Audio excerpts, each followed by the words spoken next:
I want to offer a few thoughts about the dwelling places for the mind and heart. And I am inspired by what is my very most favorite, all-time, perfectly wonderful sutta, that is the teaching of the Buddha. And I've mentioned it before. I mention it not infrequently in various ways in the talks that I offer. It's a sutta where he is talking to a man named Mahanama, who asks him some questions about how to be, and he gives him some advice.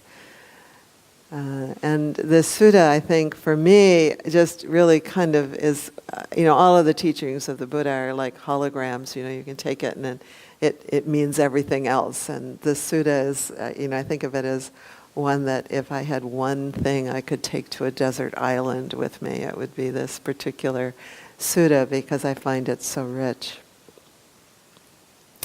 So I want to tell you the story about that unfolds in the sutta.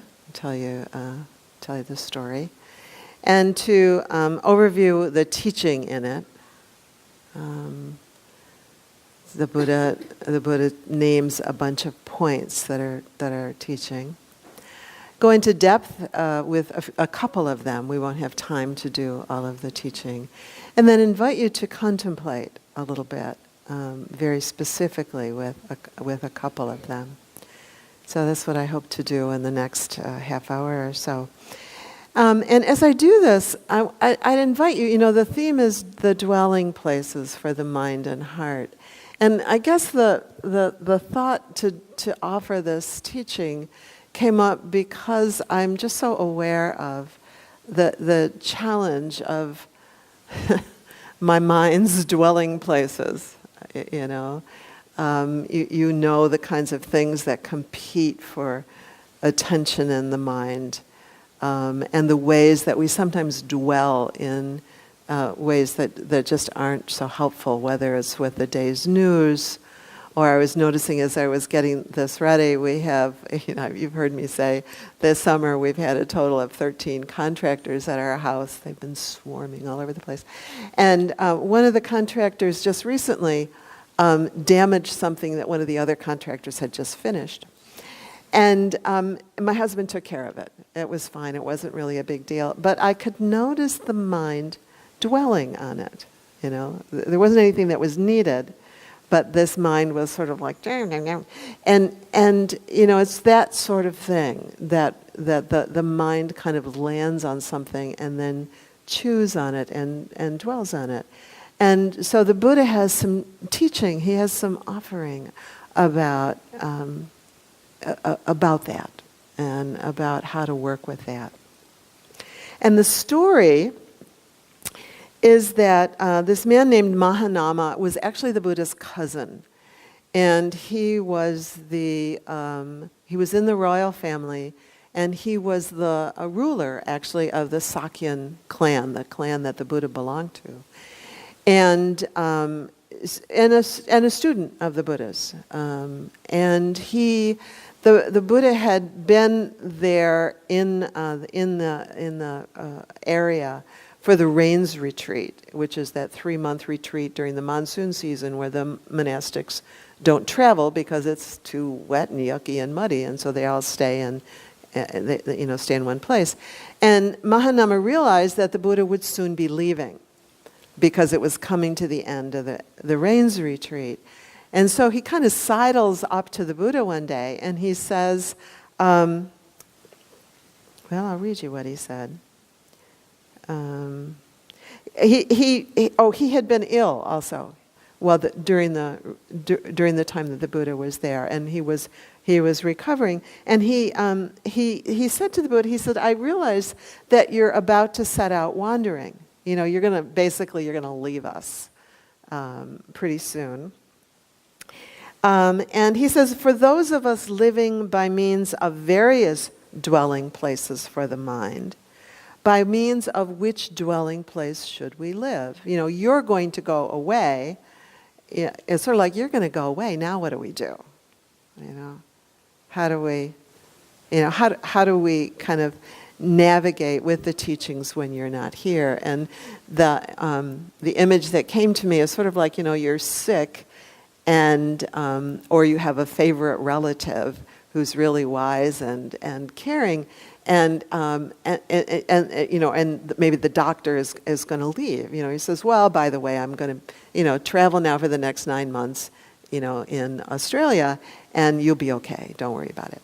And so basically, Mahanama is kind of sidling up to the Buddha and says, okay, you're going to be going away.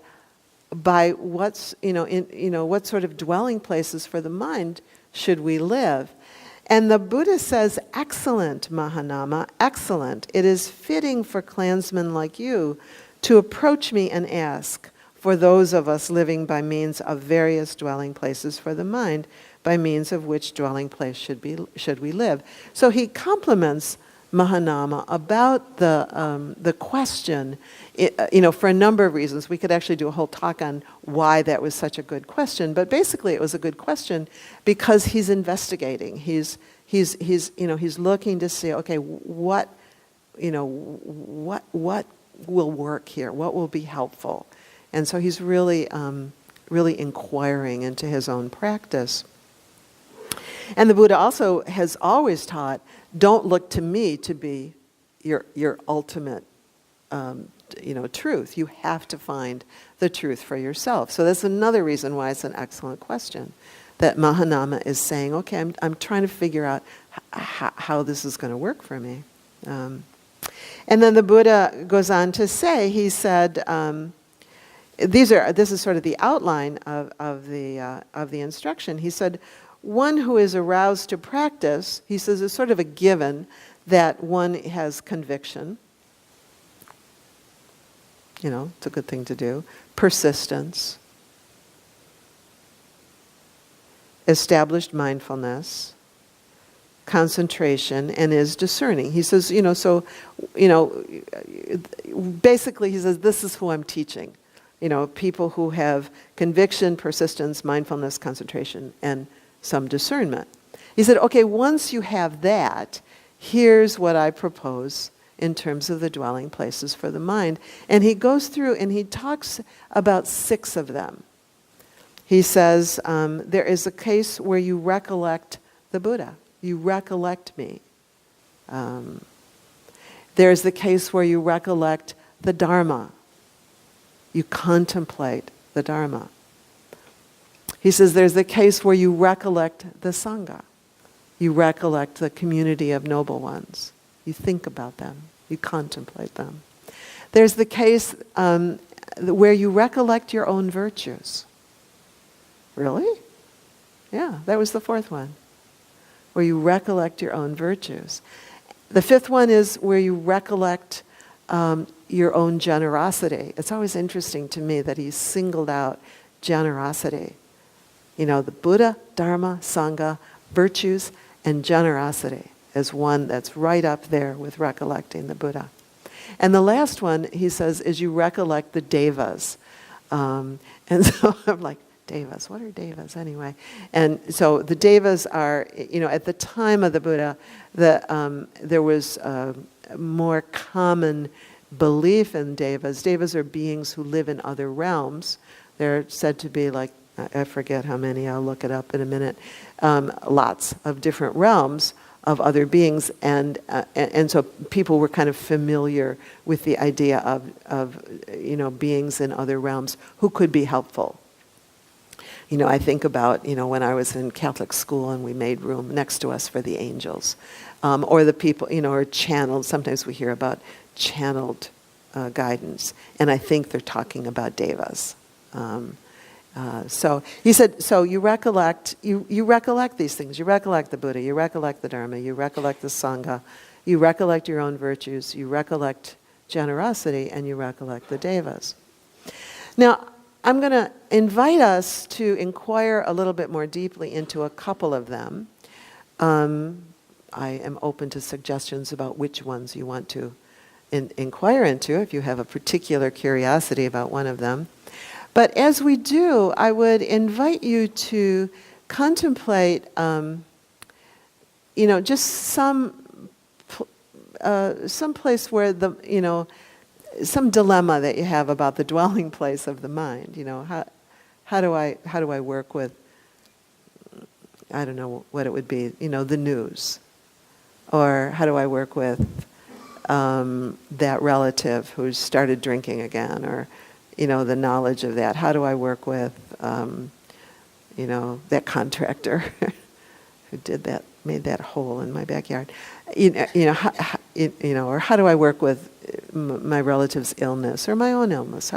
So just to kind of consider a particular inquiry that you might have, like Mahanama, who says, you're going away, I have to be here, I have to lead this, community, I have to lead the clan, I'm really not quite well yet, what do I do with my mind if you're not here, for me to listen to you every day and have you teach? So just kind of contemplate, maybe just some kind of inquiry that you would like. Just kind of hold it in the background for a bit, as we inquire together.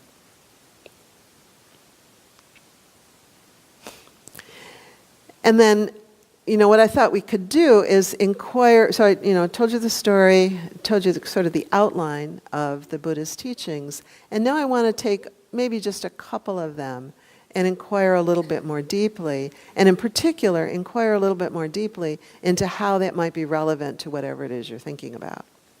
Okay?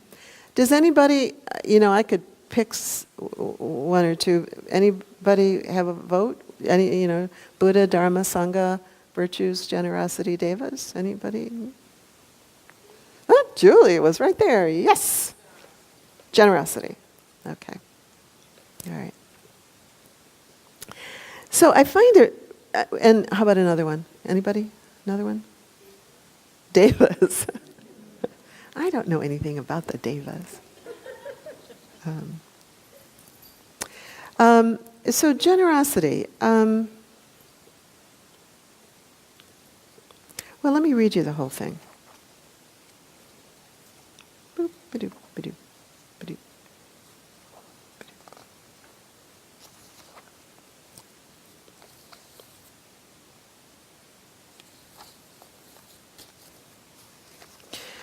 Furthermore, there is the case where you recollect your own generosity.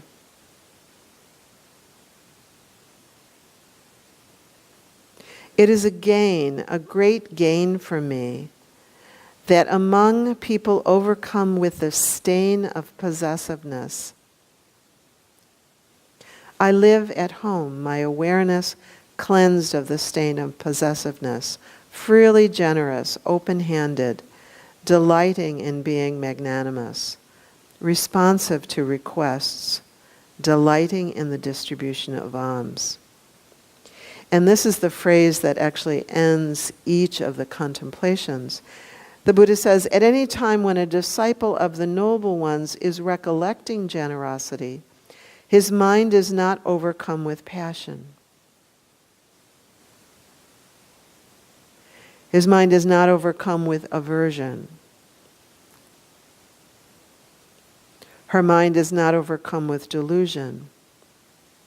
Her mind heads straight, based on generosity. And when the mind is headed straight, the disciple of the noble ones gains a sense of the goal, gains a sense of the Dhamma, gains joy connected with the Dhamma. In one who is joyful, rapture arises. In one who is rapturous, the body grows calm. One whose body is calmed experiences ease. In one at ease, the mind becomes concentrated. Some of you will recognize that those are most of the factors of awakening that he's describing there. He says, Mahanama, you should develop this recollection of generosity while you are walking, while you are standing, while you are sitting, while you are lying down, while you are busy at work, while you are resting in your home crowded with children. I love that. Basically, you should develop this contemplation pretty much all the time. I could say just a couple of things, and I'm going to invite you to contemplate yourselves. In another place, you've heard us say before that the Buddha's teaching on generosity, he said, if you knew the value of generosity, if you really understood how valuable it is to let go, to not be preoccupied with hanging on to things. He said, if you knew the value, if you really understood the value of generosity, you would not let a meal pass without sharing it with someone. If you really understood. And the other quality of generosity that we can really touch into is if you bring awareness to a moment of generosity. I actually had, I just came back from France and encountered a very, very unattractive beggar in France and was inspired to respond to him and had a moment of magic that still is with me. Just incredibly, just one of those moments that are like in the top 10 of your life. Really, pretty amazing. And so, to contemplate a moment of generosity that you've experienced and the goodness, the goodness of considering it ahead of time. The goodness of actually executing that. And the goodness afterwards. The good, just sort of the wholesomeness in the body and in the mind. And the Buddha invites us to contemplate our generosity with the idea of both really contemplating the wholesomeness of letting go and experiencing, if you will, the magic, the goodness of it. So, what I would invite you to do is to take some moments and contemplate with respect to whatever it is that you're considering. How might the Buddha's teaching on generosity, where he says, it is a great gain for me that among people overcome with the stain of possessiveness, I can release, I can let go, I can be generous. And the invitation is to directly contemplate your own generosity. He's not saying, contemplate how many times you weren't generous. That's not what it says here. It says contemplate your own generosity and know the goodness of that. So what I would invite you to do is to, if you would like to do that with a partner, if you'd like to contemplate with a partner, what I'll do is maybe we'll just say, 6 minutes, so 3 minutes apiece or something like that. And I'll ring the bell halfway through. So if one person would speak for 3 minutes. And by speaking, you might consider that it's really a contemplation. So speaking might involve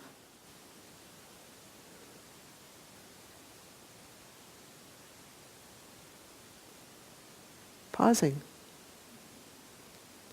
to consider what comes up for me when I contemplate my own generosity. It doesn't have to be big or perfect or splendid or even noticeable to anyone else.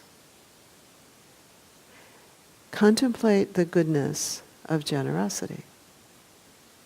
So if you want to do it with a partner, do that. If you'd like to do it alone, somehow signal whoever's around you, put a blanket over your head or something, and just do it by yourself, So, and that's fine too, okay?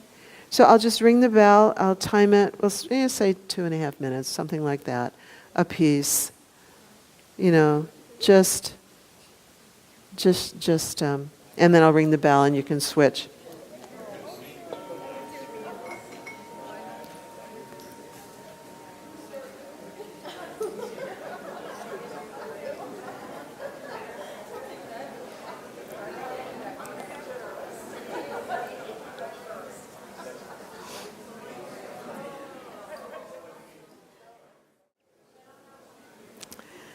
So, of course, that wasn't enough time. But all the better, you can take it home and contemplate. And it really does, doesn't it? It sort of really kind of helps reveal how our minds actually do dwell, where the tendency, the dwelling tendency is. All right, we have about 10 minutes. Do you want to make some observations, or do you want me to talk about devas? All right, we'll talk about devas. So again, the sense of devas was sort of much more common knowledge in the Buddha's time, but it's actually, if you don't even have to scratch too deeply to see that there's a lot of inquiry about devas even now. In the Buddhist teachings, there are 31 planes of existence in which rebirth takes place. And devas are elevated beings who are in other planes. There's one of the places where I was reading suggested that, of all the billions and billions and billions of galaxies there are, that maybe that's where the devas live. But the sense of, sometimes, as we kind of, ask for guidance, don't we? We sort of ask for, someone to who kind of sees maybe a bigger picture, or can give us some help with us. Sometimes, we'll be going someplace, and we find ourselves kind of praying, don't we, for assistance, for guidance.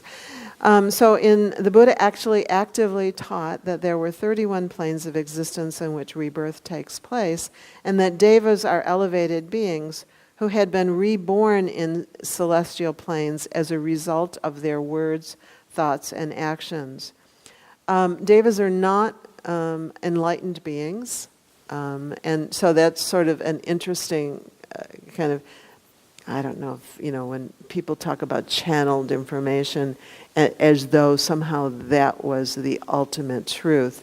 And, then, if we kind of look at it this way, we can imagine that devas may well have more wisdom and perspective than we do, but they're not necessarily enlightened. They too have work to do, just as we do, but nevertheless can give us maybe some guidance in this plane.